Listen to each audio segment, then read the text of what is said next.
Y'all, I can't remember the last time I felt this bad for an MC. Season 2 really put Itadori through the ringer with Mahito, with Sukuna. Yuji lost several people he cared about at the hands of others, and he's made a new enemy at the end of this as well.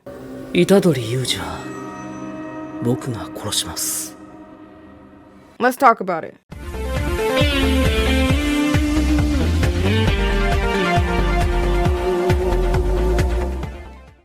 Now, fair warning, if you didn't finish season 2, you will get spoiled. And I also want to say thank you guys for your continued support. I really appreciate it a lot. And if you're new here, I'd like to welcome you and thank you for taking the time to stop in. So I've been seeing a lot of people compare Itadori to Naruto, and it makes a lot of sense. Both have something evil within them, both tend to be on the cheery side, and both are pretty much likable characters. However, there are some key differences that make me like JJK and Itadori a lot more. Like, the level of despair is completely different, and I don't see Itadori becoming friends with Sukuna anytime soon.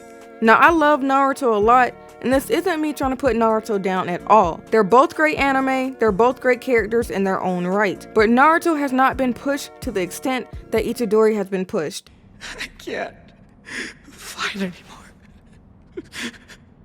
It wasn't just Kugisaki. Nanami died too. Naruto hasn't watched multiple people he cared about get snuffed out before his very eyes. Naruto hasn't had to deal with the guilt of your hands being responsible for crimes and losses you don't want a part in, all because of the being or creature inside of you. Now, I am nerding out a bit because I love JJK a lot, because there are consequences, and the things that the characters are put through, it feels realistic. Unfortunately, I won't be getting into everything as so much happened, but I mainly want to talk about Itadori, a little bit about Gojo, and the aftermath of the Shibuya incident, as well as a few other things that happened in between as well. Now, one of the things I absolutely loved about the Shibuya incident is we kept hearing how Gojo basically kept a lot of people and a lot of things in check just by existing. But with the Shibuya incident and Gojo being sealed, we got to see just how true that statement was.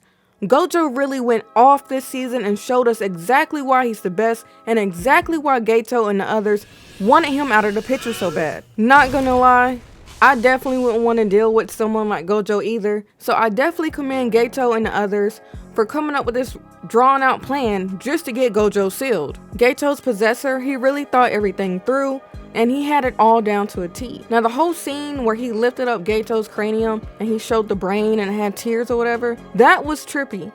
And Gojo, in that moment, he knew, hey, you look like Geto, but you're not him. Now, with Gojo being sealed, this kind of led to me having an interesting thought about Dragon Ball Z. We got to see how taking Gojo out of the equation would really mess with things, but I kind of wish we got to see that with Goku and Dragon Ball Z as well. Which, I mean, we kind of did because we saw what happened with the future timeline for future Trunks, but I kind of want to see it with present Goku. I just feel like it hit differently because it's our Goku. Anyway, I'm willing to bet, had Gojo not been sealed, the Shibuya incident would have gone completely different because Gojo would have still been in the picture.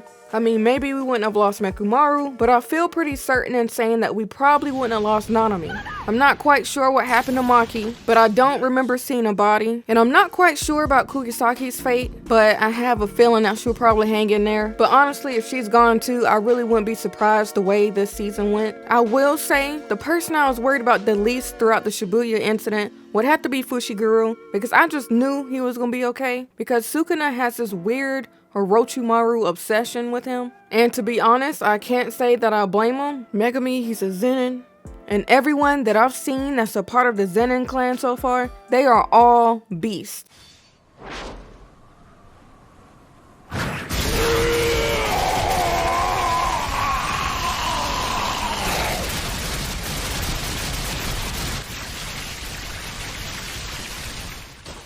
Like, especially Toji. To be honest, I kind of wonder how Toji would fare in a fight against Sukuna, because Sukuna showed out as well this season. Okay, so like I mentioned earlier, I wanted to talk a little bit about the aftermath of the Shibuya incident.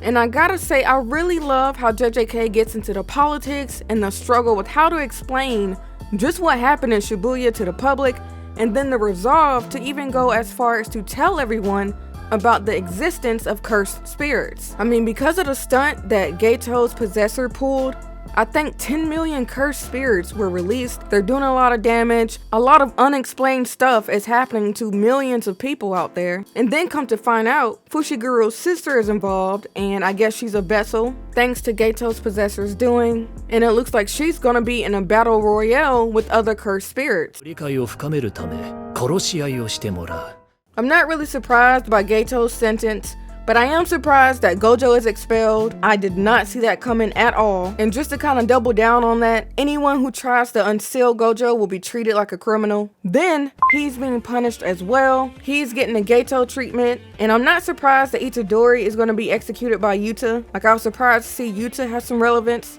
Like, especially since it's been a while. But I think he's personally happy to do it after what happened to Inumaki. I had no idea that Inumaki's arms were cut off by Sukuna. That was a pretty nice plot twist that I didn't expect. Overall, I enjoy JJK a lot. It's one of my favorite anime. I know a lot of people say JJK is overhyped, but I definitely feel like it's worth the hype.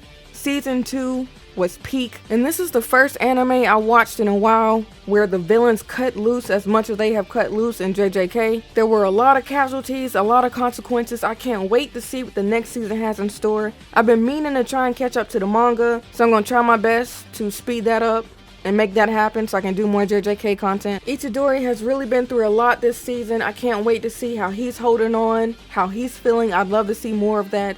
I am glad that despite everything he went through, he did have a few people looking out for him. I think he really needed that, especially when he was falling into despair. And that's not necessarily a good thing when you're a Jujutsu sorcerer. But anyway, y'all let me know what y'all thought of this crazy season. Did y'all have any moments y'all loved? Did y'all have any moments y'all didn't like? Thank y'all for tuning in. Thank you for your support. SierraNovaa is out.